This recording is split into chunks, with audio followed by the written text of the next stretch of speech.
Everybody's into cooking. Whatever your profession is, you all want to be in the kitchen creating something you can eat because it's really soulful and it's actually spiritual. So I just love this, and I think if you just follow these simple guidelines, this is the way back to health for our kids and for our future.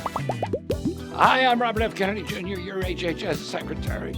Welcome to The Real Food Show. Thanks to President Trump, we flipped the food pyramid and put real food back where it belongs, at the center of the American plate. I'm traveling across America, connecting with renowned chefs to show families how to cook delicious, nutritious meals with real ingredients, all at affordable prices. America, it's time to eat real food. Let's get cooking. Hi, I'm Robert F. Kennedy Jr., your HHS Secretary. Welcome to The Real Food Show. My guest today is Chef Geoff Zakarian, who's from Worcester, Massachusetts, part of the proud Armenian community there. And Jeff has had two incredible restaurants here in New York City. We're in Williamsburg, Brooklyn today. The Lamb's Club and National. The Lamb's Club and National, and yes. He's got 3 cooking shows. Yep. He's got a new book out called The Original Food, which is basically mirroring what we're doing today, getting back to original food that we used to eat before it was messed up. Good. By whomever, but they messed it up. But today we're doing something really, which I love, and this is the incredible egg. And eggs were, I guess, 25 years ago, the best thing you can eat. Then they became bad. Now they're great again, right? So what's really wonderful about eggs is it's an absolute gold mine of nutrients, vitamin A, vitamin D, fat, protein, all the good stuff. And we have special eggs. These eggs, Mr. Secretary, are regenerative pasture-raised eggs. And what does that mean? They're slightly more expensive, and eggs go anywhere from $1 a dozen up to $4 or $5 a dozen or more. So these particular eggs are about $3 or $4 a dozen. But what's great about these eggs, they're regenerative, and which means they're pasture-raised outside. They actually eat outside. They eat grass, they eat bugs, ruminants, and things like that, which feeds the egg. And when you crack these eggs, which you're going to do in a minute, you're going to see all the nutrients in that yolk. It's bright, deep orange, and it's really amazing. And so there is so many things to do with an egg, but I thought today we'd do a French omelet. Now it's called a French omelet because it's just a technique, but the omelet is going to be so delicious. It's going to be paired with a really bracing, acidic, good ferment, as you like to say, a really bracingly acidic salad, which we're going to make from psyllium, which is a shallot, some chives. And this is a really inexpensive dish. The omelet you're going to see is probably going to cost about $1.25, and it's going to serve 1 or 2 people. And it's one of the best things you can possibly eat. And it's old-fashioned, and it fills you up. It satiates you. It means you're full. You're not always wanting to snack because your body is happy. It's happy with the fat. It's happy with the vitamins it's got, and it's happy with the nutrients. And that's what we want to original food means, getting back to eating correctly, the way we used to eat. You know the old breakfast, bacon and eggs? That was actually a great breakfast. We've just sort of messed it up with cereal and going bread heavy and all that sort of stuff. So if you want to start, I'm ready. You ready for this? Ready. Okay, I'm going to need you to crack. I usually use 2 whole eggs and 1 yolk. So it is a little one. That's a little one, right? So most eggs, so when you know these are really good eggs, farm eggs, is they're not, you put it right here, they're not perfectly sized, right? Some are big, some are small. A normal egg when you're cooking is a large egg. So when we're baking in the restaurant, we're looking for a large egg. So let's cut one more, just the yolk, which is just a back and forth over that. And you can get the yolk out. That would be great. There you go. Perfect. So I tell people that the egg is probably one of the greatest things to eat, and there's so many ways to cook it. You can bake it, you can roast it, you can fry it, you can poach it, boil it, hard-boiled eggs, egg salad. It's just one of those things that's amazing. And it's when you start cooking, I always teach my kids eggs first. So the first thing they learned was to make an omelet or cook a fried egg. And then from that, you go to lunch because this becomes a lunch food as well. So what we're going to do is you're going to take this, and I like to use a fork and just whisk it. You don't use a whisk. You don't want to get too much air in there. Really important, some sea salt, a little bit of pepper. You've done this before. Oh, yeah. A little bit of pepper. And that's basically it. We're just getting it ready. So over here, we're going to start the cooking process. Now, I have a pan on here on really medium-low heat, and I'm just going to put a few pieces of whole butter. I use whole butter, and whole butter to me is the best. It really helps. It's a fat soluble. It really helps vitamin D and K get absorbed, which is in the egg.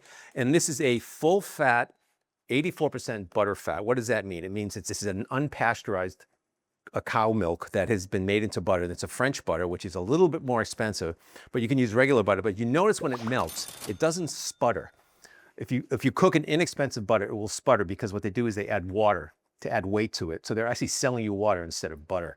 So I love to use this real butter. Real butter is 84% butter fat. That's by law in France. That's what it really should be. And there's a lot of American butters now and creameries in Vermont and things like that that actually use real butter fat and real butter. So I love this. I'm just going to put it on medium and we're almost done. This is going to be so easy. This particular one we're using with some Gruyère cheese. You don't have to, but the Gruyère cheese I like because it's really a fantastic cheese that melts perfectly. Okay, so we're just going to add that right into here. You're going to see how easy this is. And now we're just going to slowly, off and on, it's on medium heat, we're just going to make scrambled eggs. So an omelet, the secret to an omelet is it's scrambled eggs rolled on itself. That's basically what it is. It's no mystery. Everybody's like, oh my God, I don't know how to make that. It's so hard. It's not. So we're going to make scrambled eggs. And while that's cooking, I'm just going to add just a little bit of fresh chives here. Just going to cut some chives. It's a allium family, which is an onion, and I love this. And as we go back to the omelet, you can see it's now starting to set. So if you were going to cook real soft scrambled eggs, which is my favorite, you would stop right about here. So all we're going to do is form this omelet, just like this, and we're going to shut the heat off because that is basically almost done. So just the carryover cooking in this is basically cooked it. So we're just going to add some chives. And what did that take, like 20 seconds max to make an omelet? It was pretty quick. Pretty quick, right? And then all we're going to do is now add a little bit of cheese. You can add anything you want here, some cooked peppers, some cooked mushrooms, but I'm going to add a little bit of cheese to this. You don't have to. And basically the omelet becomes itself when it rolls on top of itself. So we're just going to do this. And there you have a very simple, very delicious French omelet. Now, I like to do one other thing to it to make it even more special, is to take a bit of butter while it's warm and just brush that. What it does is makes that shine, that real curb appeal. Isn't that beautiful? Beautiful. And then a little bit of chive on top of that. And we have our beautiful 3-egg omelet. Isn't that lovely? How simple is that?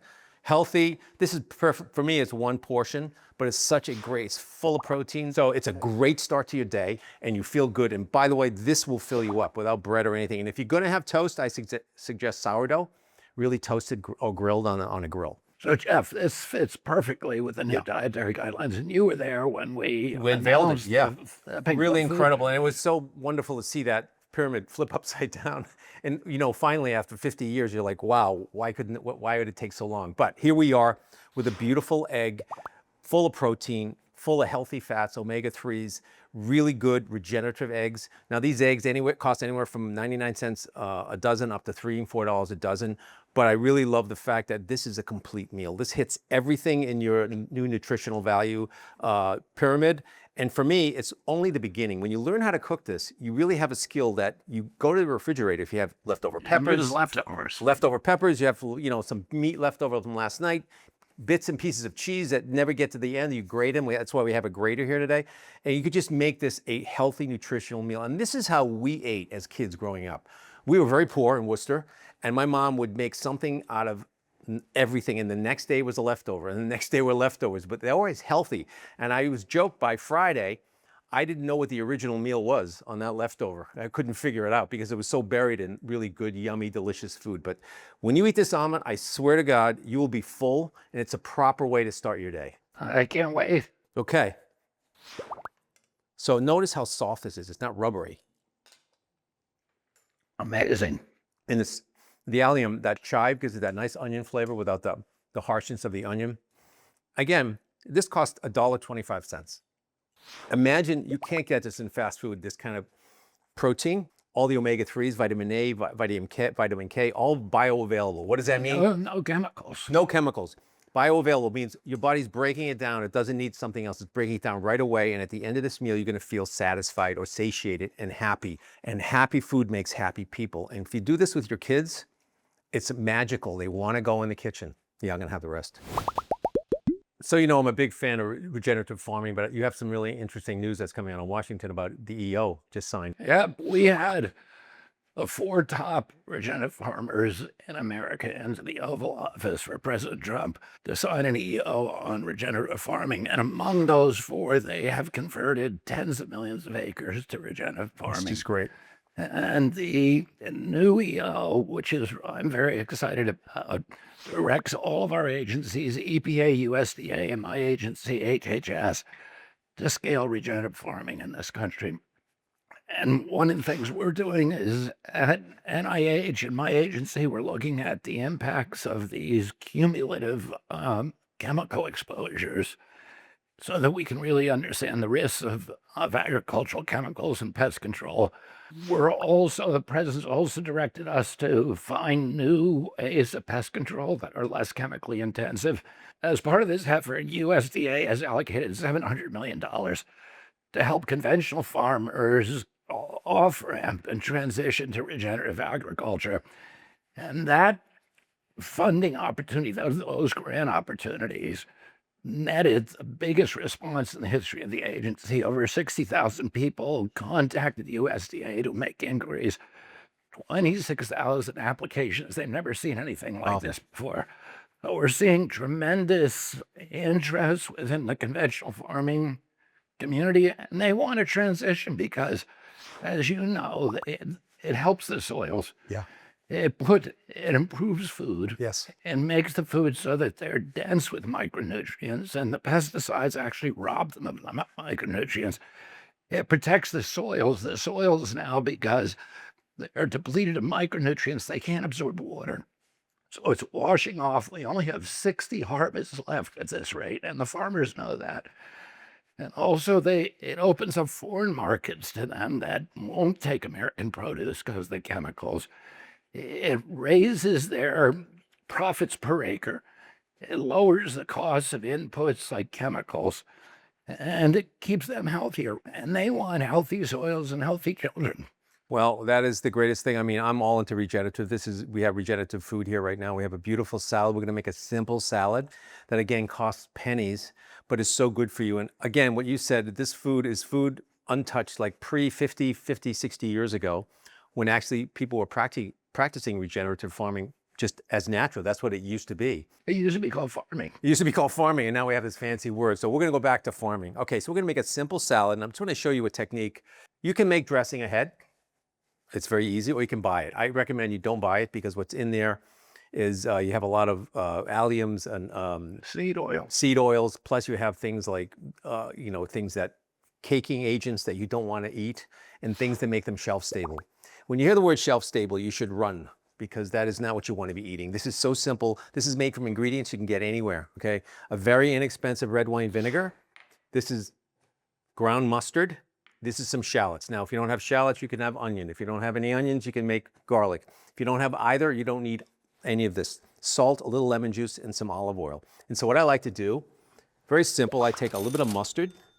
We put the mustard in the bowl. So we're gonna actually make this in the bowl, right? Some vinegar, and I like vinegar. I know you like vinegar and ferments. It's so good for you.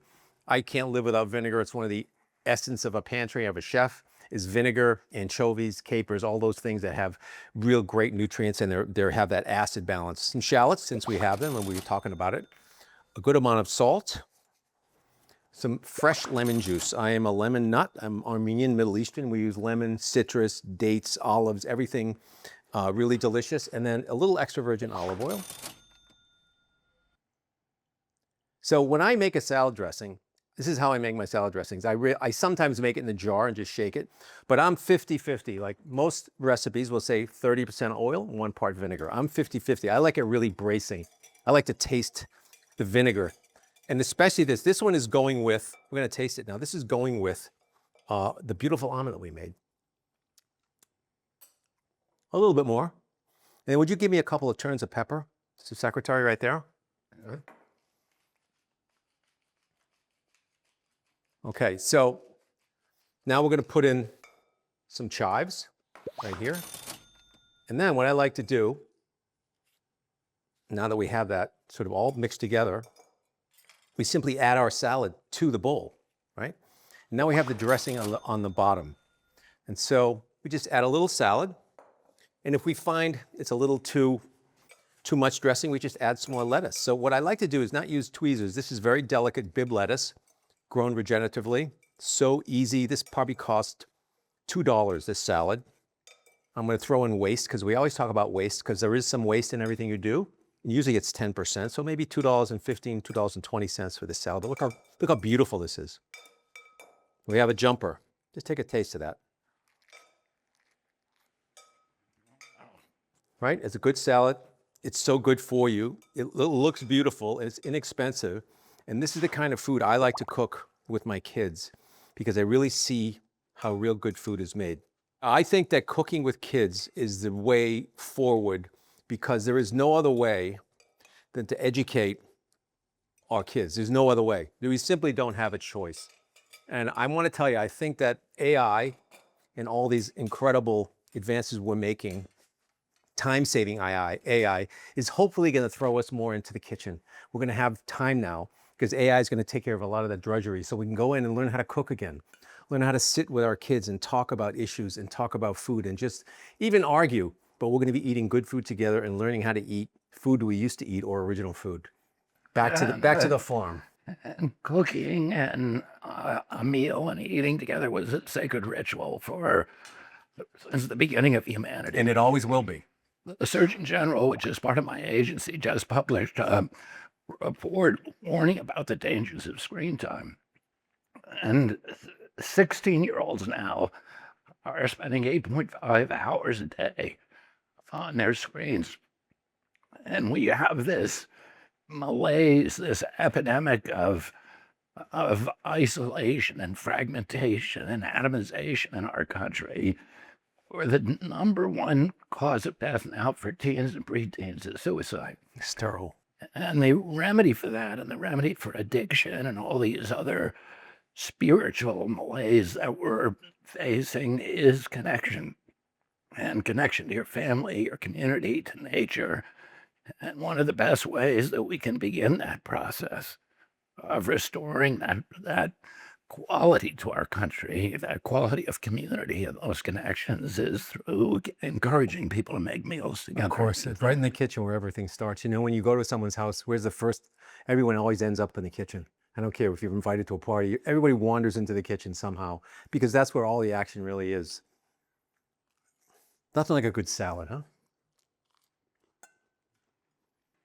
The reason that people eat fast food and ultra-processed food, they say, is because it's convenient.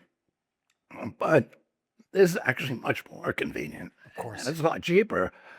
A Big Mac meal will cost $12 to $14. Oh, my God.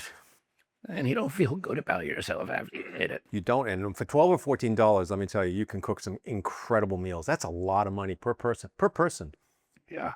And this is all simple. It's all great. But what we've also done This here, whole thing's under $5. under $5, what we've also done here is we re-engage that community, that sense of like, what am I doing? Like, get in the kitchen with your kids.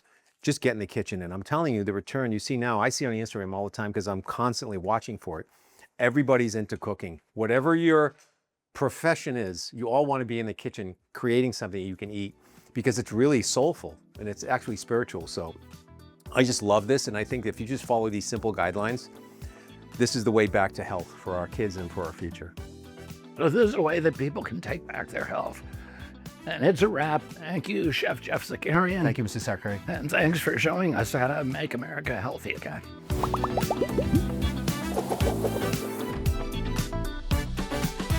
Produced by the U.S. Department of Health and Human Services.